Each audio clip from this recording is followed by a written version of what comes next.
자, 기시다가 기어이 왔어요. 생일 파티 하겠다고.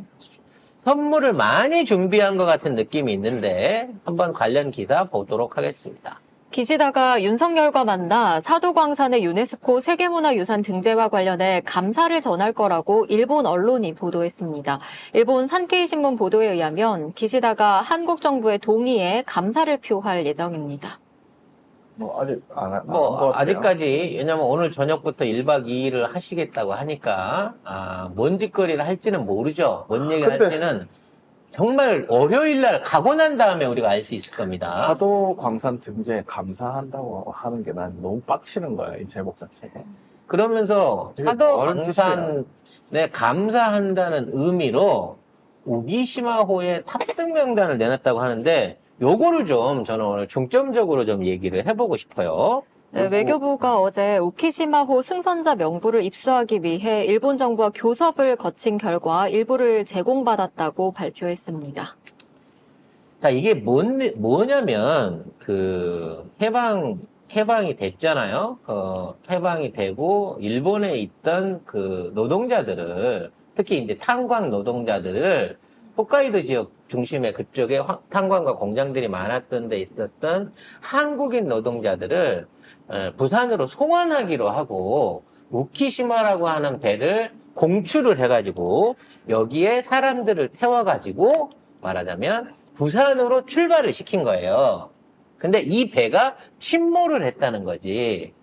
그래서 그 침몰 상황에서 엄청나게 많은 사람들이 사망을 하고 피해를 입었는데, 여기에 대해서 이게 일본의 고의적인 폭침이 아니냐라고 하는 의혹이 있고, 일본은 아니다. 그냥 항구에 들어가던 과정 중에 미군이 설치한 기뢰로 피해를 입은 거다라고 하는 주장이 있는 거예요.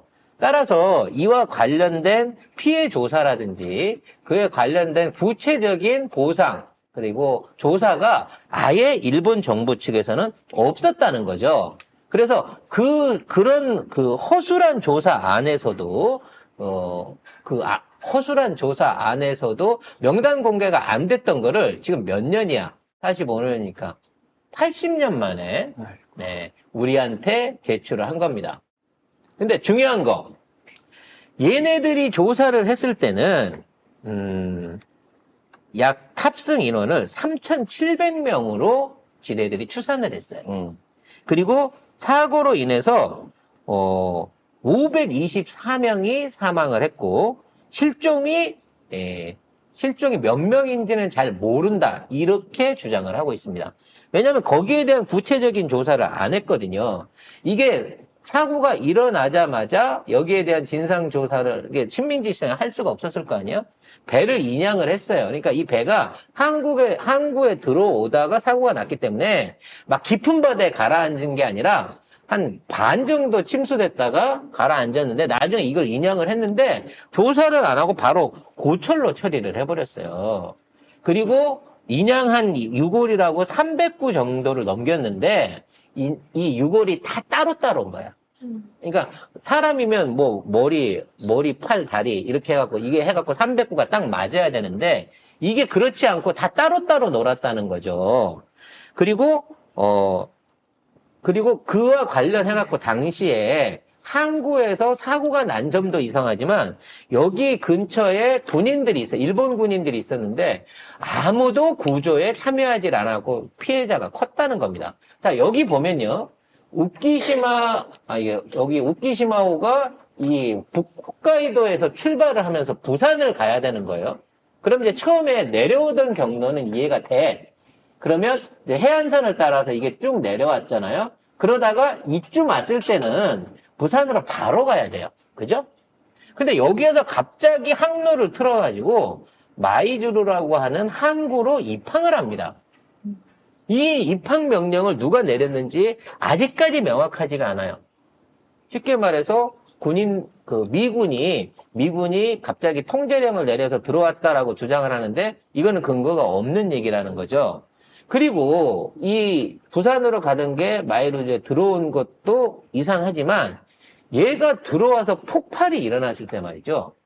기뢰에서 일어난 폭발이 아닌 이상 징후들이 있었다는 거예요.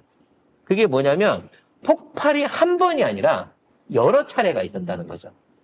그리고 이 폭발을 통해 가지고 하부에 있는 갑판은 파괴가 돼갖고 침수가 일어났는데 상부는 멀쩡했다는 겁니다. 어? 심지어 기뢰에 의해서 갖고 배가 피습을 받았는데 물기둥이 일어나질 않았다는 거예요. 그러니까 생각을 해보세요. 물 밖에서 폭탄이 터져서 그 폭탄의 영향으로 배가 피해를 입었으면 물이 튀어야 될 거 아니에요. 물이 안 튀었다는 거야, 기본적으로. 그러면 대놓고 내부에 폭발이라는 거지. 내부에 폭탄이 미리 설치가 돼 있었다는 얘기인가요? 그래서 내부에 폭발물이 있었다라고 하는 증거가 있었다고 합니다.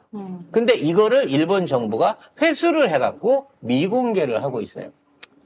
더 웃기는 건 뭐냐면 이 사고가 있기 전에 생존자들 당시 증언에 의하면 일본 군인들이 다 갑판으로 내려가라 그랬대요.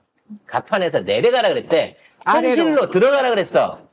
그래놓고 지들은 기관실로 몰려갔다가 거기에서 배를 타고 탈출을 했다는 겁니다. 그리고 폭발이 일어났다는 거죠. 그리고 구조도 안 했고요. 이런 기록물이 발견된 적은 있습니다. 해방 귀국선 우키시마호가 폭발물을 싣고 출항했다라는 일본의 이런 기록이 이게 있다고 일본에서 하네요. 민간 학자가 밝혀낸 기록물인데 현재는 일본 정부에 암수가 돼가지고 저 원본이 없습니다. 그래서 이거는 혹시나 차후에 배상 문제나 또는 이 사람들이 증언을 했을 때 강제 노동에 대한 증언을 했을 때를 걱정한 일본 군부가 고의로 폭발시켰다라고 하는 설이 지금 오히려 정설로 받아들여지고 있어요. 더 중요한 건 뭐냐면 당시의 생존자들의 증언에 의하면 저 배는 3,000명이 탄 게 아니라 최소 8,000에서 10,000명이 탔고 피해자들도 5,000에서 8,000명에 이를 거라는 거예요. 왜? 생존자가 1,000여 명밖에 안 되기 때문에. 10,000명이 탔으면 8,000명이 저기에서 수장이 됐다는 겁니다. 이러한 역사, 그러니까 비극적인 역사로 남아있는 거예요. 마지막 한국 주민들이죠. 이제 전쟁 끝나고 강제 노동에 풀려나서 한국으로 돌아오려고 했던 분들 10,000명이 돌아와 보지도 못하고 저기에 수장이 된 거예요. 근데 일본 정부는 이와 관련해 갖고 책임 회피를 하고 있고요. 심지어 교토 지방법원에다가 생존자들이 손해배상, 안전관리 위반으로 해갖고 손해배상 처리를 했습니다. 소송을 했어요. 그래서 이겼어요. 300만 엔 손해배상 소송을 받았는데 이거를 고등법원이 한일 기본조약에 의해서 배상이 끝났으므로 이걸 지급할 의무가 없다 그래가지고 패소 처리를 시켰습니다.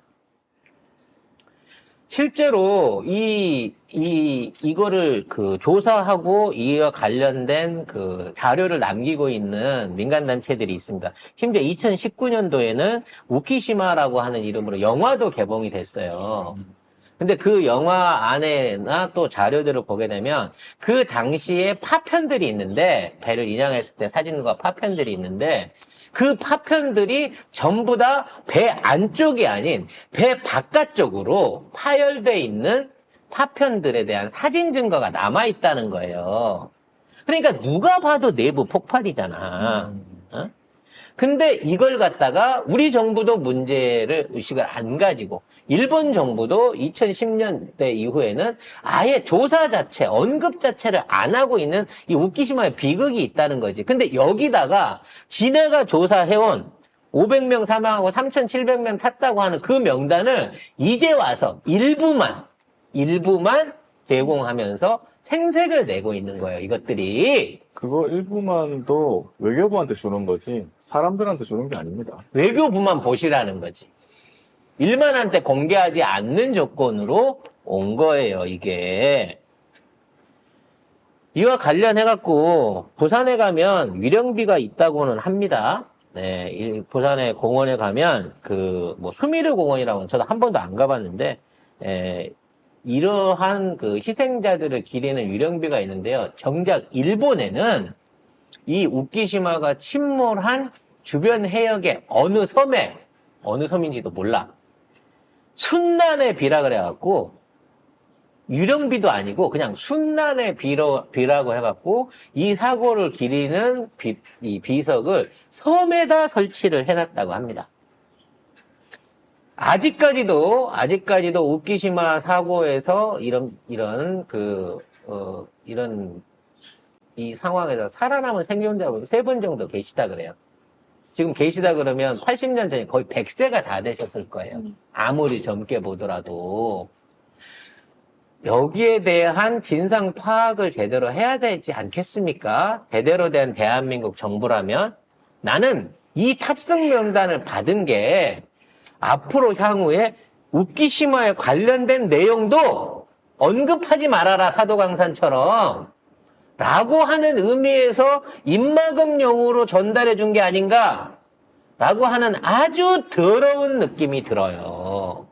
이런 가운데 우리나라 국비로 오늘 저녁에 기시다를 위한 만찬이 있습니다. 네.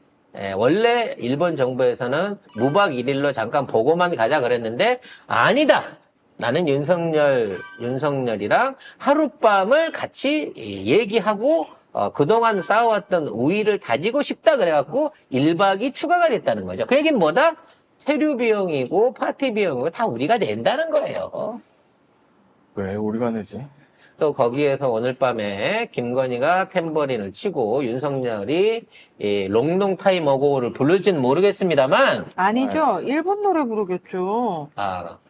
일본 노래를 부를까요? 응. 떡볶이를 먹이는지 돈가스를 먹이는지 그와 관련된 내용에 대해서 일요일 이제 월요일이면 내용들이 나오겠죠. 사진들이 흘러나오겠죠. 이런 간 쓸개 빠진 짓거리를 하는 정부입니다. 근데 이런 정부가 독도 문제 관련해갖고 이제 그 국방부 교재를 수정을 하라 그랬잖아요.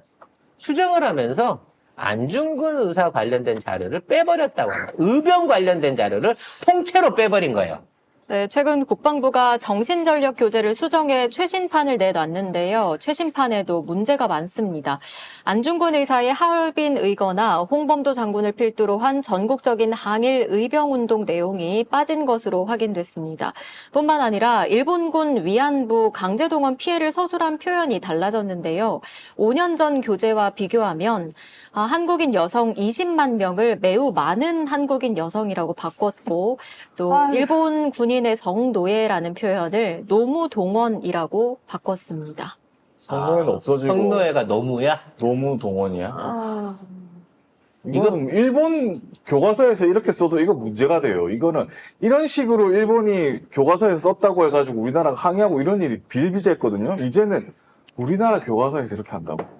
군인들 가르치는 와. 교과서에다가.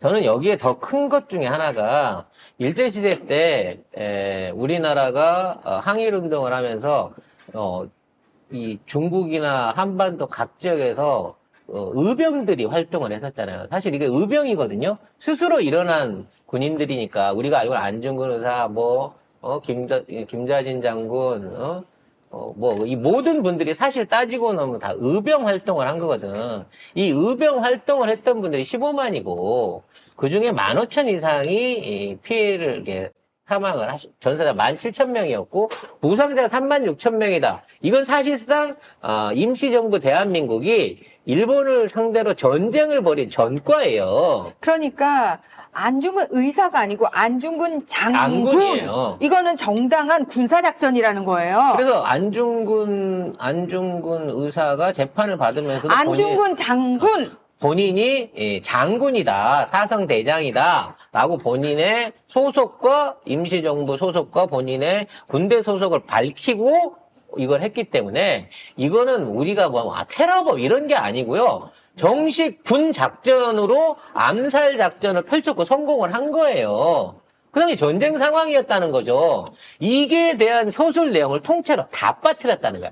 군대에서 우리 군의 전통성, 우리 대한민국 군대가 뭐를 계승했습니까? 임시정부 하에 있는 독립군을 계승한 거잖아요. 그걸 가르쳐야 되는 교재에서 그 내용을 빼버린 거예요. 이 미친 새끼들이. 이거 뺄 수가 있지? 정말 어떻게 이럴 수가 있겠나 싶은 정부입니다. 이렇게까지 친일을 해야 되는 이유가 뭐냐? 결국은 내년이 D-Day라는 거예요. 진짜 내년에 제2의 한일 합방이 일어나는 거 아닌가라는 불길하고 더러운 예감이 듭니다. 내년까지 살아 있으면 그래서 올해 안에 이 정권을 끝내야 됩니다. 네?